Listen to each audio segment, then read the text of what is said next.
বলা যেতে পারে 30+ বছর পুরানো একটা গাড়ি, ইঞ্জিনও ওরকমই।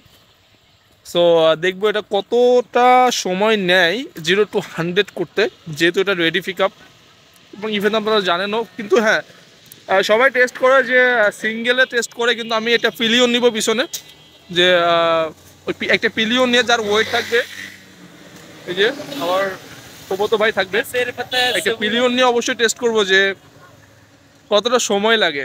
মানে with pillion, or or weight minimum 70+, মানে 70 কেজি+ ওর ওয়েট। সো টেস্ট করবো, সো ভিডিও তো দেখেন।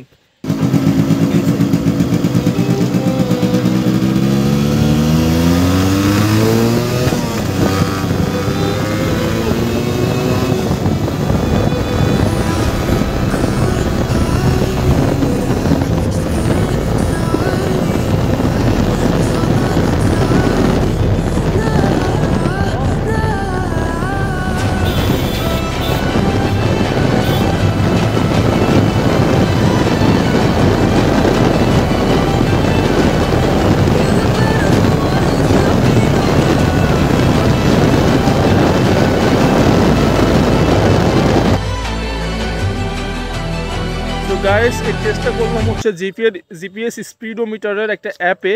কারণ আমার হচ্ছে যে এই মিটারটা, এটা হচ্ছে নষ্ট। এটা অনেকবার ঠিক করেছি, নষ্ট হয়ে যায় এই জন্য ঠিক করি নাই। আর এটা কতটুকু সত্য বা কতটুকু মিথ্যা এটা আপনারাই বলবেন। আর সেকেন্ড হচ্ছে, আমাদের এই রোডটাতে আপনারা তো দেখলেনই, এটা অনেক যানজট থাকে। মানে টেস্ট করব এমন কোনো রোড এখানে পাইতেছি না, গাড়ি আসে যায়, ফাঁকা রোড, তেমন কোনো ফাঁকা রোড নাই। সো এটা হচ্ছে অবস্থা। আর যেহেতু একটা পিলিয়ন ছিল, যেহেতু সব গাড়িতে একটু হার্ড হয়, তারপরেও দেখলেন কতটা ফাস্ট এর স্পিডটা কাউন্ট হচ্ছিল। সো এটা আসলে রেডিফিকেবল একটা গাড়ি, এটা 100 করতে বেশিটা টাইম লাগবে না। সো ভিডিও ভালো লাগলে লাইক করবেন, কমেন্ট করবেন, শেয়ার করবেন। আর অবশ্যই আমার পাশে থাকতে চাইলে সাবস্ক্রাইব করবেন। Welcome next video, till then bye by.